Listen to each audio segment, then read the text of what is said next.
on to Michael's Retro Game Reviews. Gaming has changed over the years, and I'm sure it will continue to do so. But every now and then, a gem gets overlooked. Sometimes it's just wrong place, wrong time, or it's released on a system that limits the amount of people that can play a particular game. But this game had the rotten luck of being released on one of the most underrated fan consoles of all time, and for me, it is the swan song of the Sega Saturn, and the game I shall be reviewing is Panzer Dragoon Saga.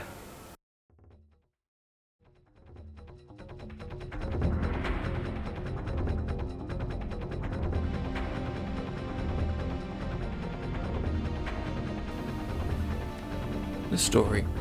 The world of Panzer Dragoon Saga is set in a post-apocalyptic world very reminiscent of many games and movies like Fallout 3, Gears of War, Half-Life 2, and even the Mad Max movies, but without the cars or Mel Gibson. Just add a few dragons and you get the idea of the world this game is set in.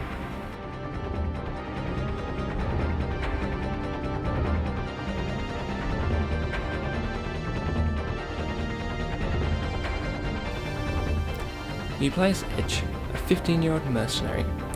Edge and his mercenary comrades have been hired to guard an excavation site. Something happens to the excavation site and a mutant creature starts going crazy and attacking everyone. But after Edge blows up the mutant with a rocket launcher, a mysterious girl is found in the site and is soon taken away by the evil Empire. And to make matters worse, all of Edge's comrades and his captain have been killed, and he is also shot and forced to what everyone believes is his death. He finds himself surprisingly alive and now has a dragon and sets off to get his revenge. But as the story progresses, it becomes clear that bigger and more important things than Edge getting his revenge are happening, and that is the story and the start of Edge's adventure.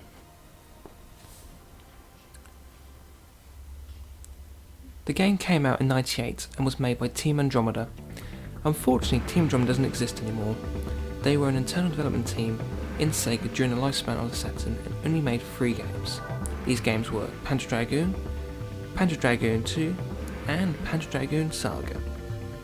Team Andromeda had a very tough time making this game. For one, this was not a sequel that used the same game mechanics as any of the other previous games in the series, so this game took longer to make, and also took time to find out how to work Panzer Dragoon into an RPG, and an RPG that had never been done before. And 2, there were also 2 deaths in the development team during the making of this game.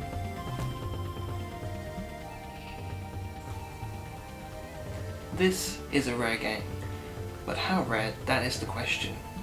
Now, I know the game sold wellish in Japan, but outside Japan, the English language version that was released in both the US and Europe, from the research I've done, I've ascertained there can't be any more than 25,000 copies in the world.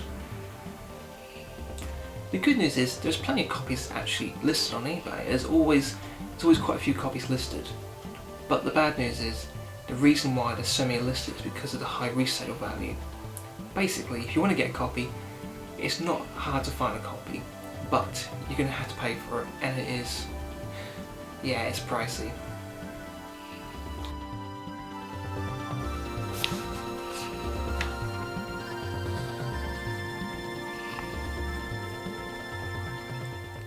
The gameplay. The gameplay is not typical of your normal RPG.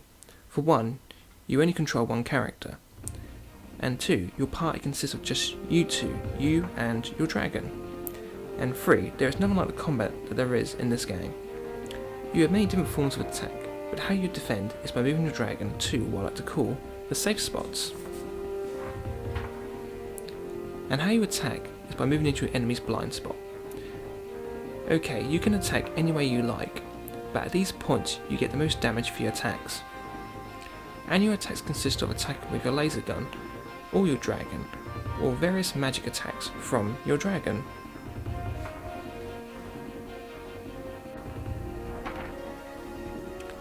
The sound. There is only one word to describe the music in this game, and that is amazing. Just truly amazing. There are so many tunes in this game, and they accompany this game so well, and I believe that is the main reason why this game stands out so much, and because of this truly amazing soundtrack.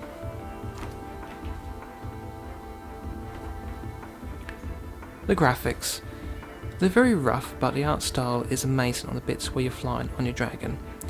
And that's the thing I love most about Panzer Dragoon games, is the art style.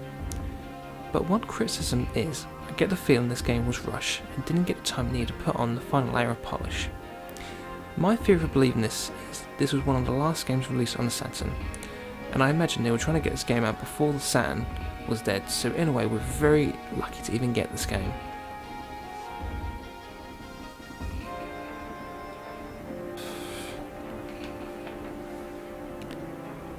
Sega, for a long time, had this amazing focus and created some of the most innovative and groundbreaking games and took chances, and this game is proof of that.